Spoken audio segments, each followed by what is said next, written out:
Prenons quelques minutes pour parler d'éducation. Vos jeunes sont à la maison. On ne sait pas trop quand l'école va reprendre. Le premier ministre a dit hier, j'annonce rien avant le 4 mai. Et comme il faut 2 semaines, on ne calcule pas avant la mi-mai. Il resterait donc théoriquement, si on n'annonce pas l'année scolaire, peut-être la possibilité d'1 mois de retour en classe. Dans quelles circonstances, avec quels apprentissages, d'où on va partir.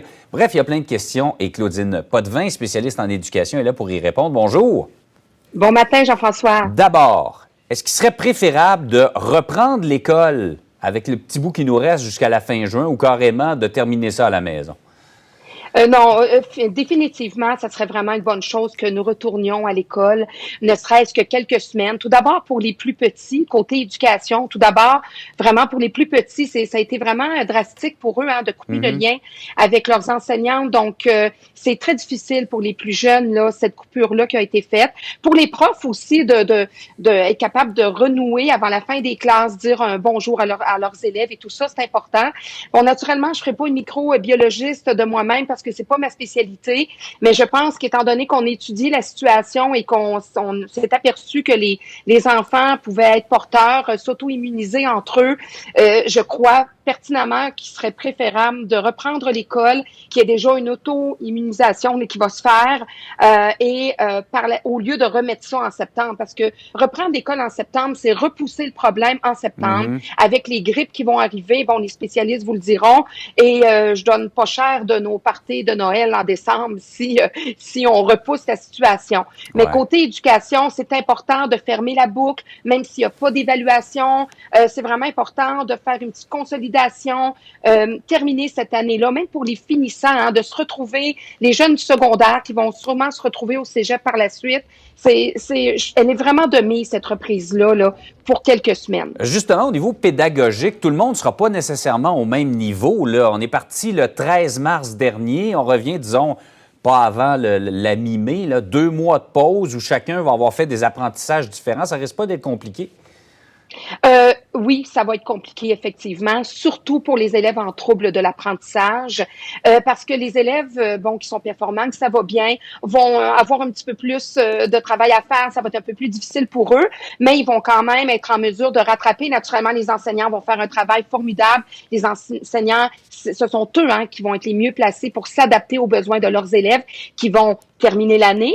Dernier petit coucou en fin d'année, mais en début d'année scolaire, ça va être une grande tâche, vraiment une lourde tâche pour les enseignants qui vont accueillir leurs nouveaux élèves, mais ce sont des professionnels, alors il faut faire confiance. Par contre, effectivement, pour les élèves qui sont en trouble de l'apprentissage, le défi va être très, très, très grand. Il y a des élèves, je pense, que pour qui ça va être préférable de reprendre l'année. Je pense qu'il va y avoir des discussions qui vont se faire de façon sérieuse entre les directions, les parents, les psychologues, les orthopédagogues, parce que ce sont vraiment les élèves en trouble de l'apprentissage, ayant des troubles de l'apprentissage, qui vont être le plus lésés, parce que malgré tout ce qui se fait sur Internet, malgré tout ce qui est mis à la disposition, un élève en trouble de l'apprentissage a vraiment besoin d'un accompagnement plus personnalisé, à son rythme, a besoin d'un professionnel qui connaît sa façon d'apprendre, là où il en est, quel est son plan d'intervention, etc. Et les personnes, les professionnels les plus aptes à faire ça, à accompagner ces élèves-là, c'est les enseignants qui sont là présentement, qui prennent contact de plus en plus avec les familles, avec les élèves. Alors, oui, ça va être une lourde tâche, mais on va s'en sortir. C'est une année, c'est quelques mois à travers plusieurs années d'apprentissage, de scolarisation. Puis, si ça prend une année de plus, c'est pas l'échec de toute une vie. Oui, justement, la délicate question de est-ce que mon jeune gradue à l'année suivante ou je leur fais reprendre cette année-là? Il y a entre autres Chantal qui nous a écrit, elle dit un enfant qui passait juste sa 2e étape, devrait-il quand même passer à l'année suivante? La 5e année est une grosse année. Effectivement, comme parents, les parents comme Chantal qui se posent des questions, qu'est-ce qu'ils doivent faire?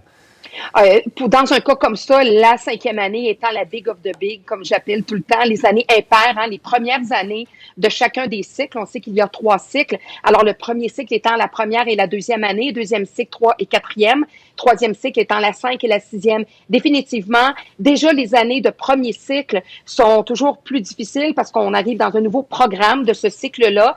La 5e année étant celle qui est garante du secondaire.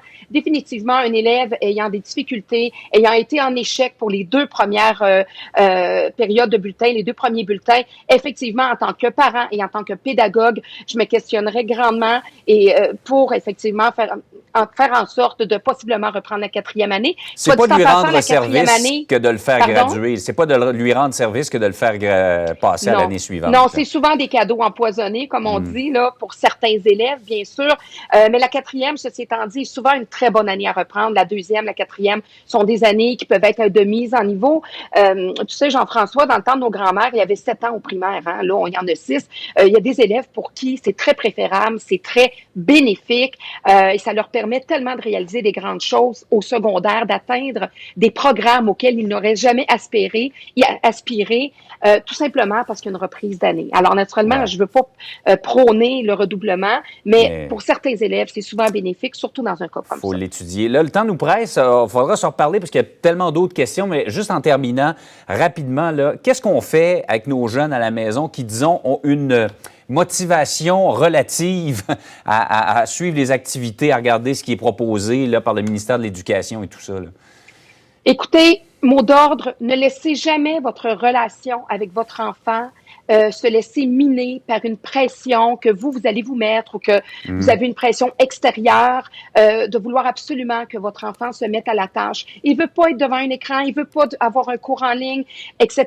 Ben à ce moment-là, ce que vous faites, vous trouvez d'autres moyens de l'allumer, la lecture, regardez des documentaires, faites en sorte qu'il soit encore actif, faites des recettes avec lui en mettant l'emphase sur les unités de mesure, par exemple. Votre jeune secondaire, les papas, là, sortez vos outils, puis faites des travaux avec vos fils, avec vos enfants, avec vos filles, refaire la chambre à l'échelle, par exemple. Donc, il y a plein de choses, mais devenez pas des suppléants des enseignants de vos enfants. C'est pas votre but. C'est vraiment de faire en sorte que tout se passe dans le calme, dans le positif. Et nous, les profs, on va s'occuper de ça au retour. Bon, bien, faut être subtil dans notre approche, finalement, faire des enseignements peut-être non conventionnels. Claudine Potvin, c'était super intéressant. Il faudrait se reparler prochainement, là, voir comment la situation va évoluer. Merci d'avoir été avec nous. Merci.